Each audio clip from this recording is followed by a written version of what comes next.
Oke, saya atas nama Yusuf Jirin, kelas 2020F. Saya akan menjelaskan materi konsep hubungan antar manusia, konsep diri, dan teori Johari Windo. Yang pertama, hubungan antar manusia. Pengertian hubungan antar manusia. Hubungan antar manusia adalah kemampuan mengenali sifat, tingkah lakunya, pribadi seseorang. Ruang lingkup hubungan antar manusia dalam arti luas adalah interaksi antara seseorang dengan orang lain dalam suatu kehidupan untuk memperoleh kepuasan hati. Dalam hal ini, berusaha mencoba menemukan, mengidentifikasi masalah dan membahasnya untuk mencari pemecahannya. Hubungan antar manusia yang merupakan pelaksanaan keterampilan di mana seorang belajar menghubungkan diri dengan lingkungan sosialnya. Menurut Hugo Cabot dan Joseph Akal tahun 1967, hubungan antar manusia adalah suatu sosiologi konkret karena meneliti situasi kehidupan, khususnya masalah interaksi dengan pengaruh psikologisnya. Hubungan antar manusia dalam arti luas adalah menemukan, mengidentifikasi masalah, dan membahasnya untuk mencari pemecahan. Kemudian tujuan hubungan antar manusia.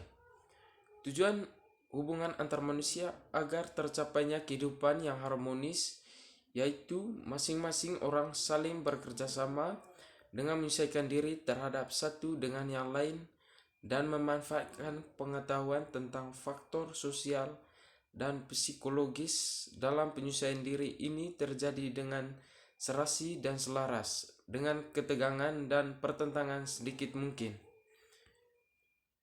Faktor yang mempengaruhi hubungan antar manusia. Yang pertama, faktor imitasi. Imitasi atau tiuran adalah keadaan seseorang yang mengikuti sesuatu di luar dirinya. Contoh imitasi, minat perhatian yang cukup besar terhadap hal yang diimitasi, sikap menjunjung tinggi atau mengagumi hal-hal yang diimitasi. Seseorang meniru suatu pandangan atau tingkah laku karena akan memperoleh penghargaan sosial yang tinggi. Yang kedua, sugesti. Sugesti adalah proses seseorang individu menerima cara pandang atau pedoman tingkah laku orang lain tanpa kritik terlebih dahulu. Yang ketiga, faktor identifikasi.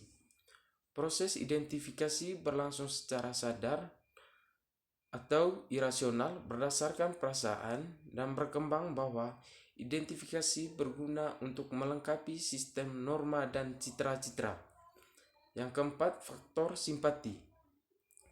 Faktor simpati adalah perasaan tertarik seseorang terhadap orang lain yang timbul atas dasar penilaian, perasaan. Dorongan utama yang memunculkan simpati adalah rasa ingin mengerti dan bekerja sama dengan orang lain. Yang kedua, konsep diri. Pengertian konsep diri. Konsep diri merupakan konsep dasar yang perlu diketahui perawat untuk mengerti perilaku dan pandangan klien terhadap dirinya, misalnya serta lingkungannya.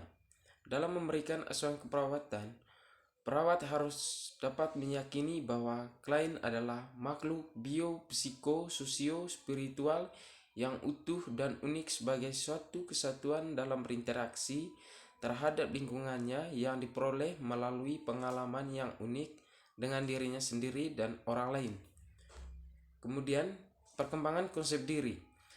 Konsep diri belum ada sejak bayi dilahirkan, tetapi berkembang secara bertahap. Saat bayi dapat membedakan dirinya dengan orang lain, mempunyai nama sendiri, pakaian sendiri, anak mulai dapat mempelajari dirinya yang mana kaki, tangan, mata, dan sebagainya, serta kemampuan berbahasa akan memperlancar proses tumbuh kembang anak. Perkembangan konsep diri yaitu secara umum disepakati bahwa konsep diri belum ada sejak lahir, tapi berkembang secara bertahap dan juga dipelajari melalui kontak sosial dan pengalaman berhubungan dengan anak. Yang ketiga, teori Johari Windo. Pengertian teori Johari Windo. Teori Johari Windo merupakan perangkat sederhana dan berguna dalam mengilustrasikan dan meningkatkan kesadaran diri serta pengertian bersama individu-individu yang ada dalam suatu kelompok tertentu. Model ini juga berfungsi dalam meningkatkan hubungan antar kelompok yang sekaligus mengilustrasikan kembali proses memberi maupun menerima. Terminologi kata jendela johari mengarah pada personal atau dari pribadi dan orang lain. Personal untuk diri individu itu sendiri sebagai subjek manusia dalam analisa jendela johari. Selanjutnya orang lain, berarti objek lain dari kelompok pribadi. Jendela johari juga berhubungan dengan teori intelijen, emosional, dan kesadaran individu.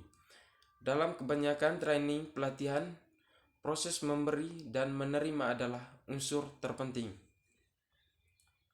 Jadi, kesimpulan dari materi ini adalah hubungan antara manusia adalah kemampuan mengenali sifat, tingkah laku, pribadi seseorang.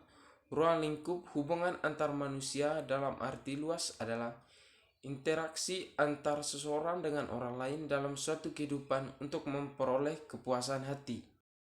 Tujuan hubungan antar manusia adalah agar tercapainya kehidupan yang harmonis, yaitu masing-masing orang saling bekerja sama dengan menyesuaikan diri terhadap satu dengan yang lain.